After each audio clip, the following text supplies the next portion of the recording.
Hey everyone, welcome to Online Help Guide. Today in this video, I'm going to show you how to add phone number to Facebook page. So let's get started. Begin by launching your Facebook application. Make sure you are logging to your Facebook page.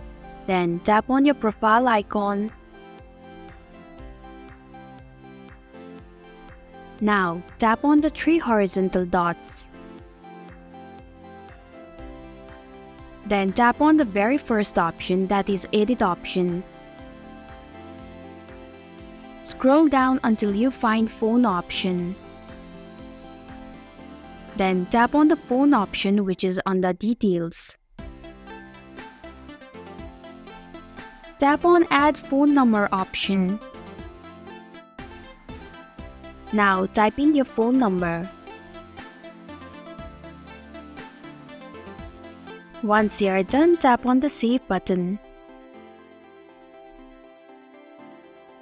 And this is how you can add phone number to Facebook page.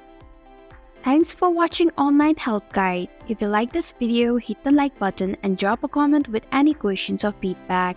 If you are new, subscribe and click the bell icon to stay updated on the future videos.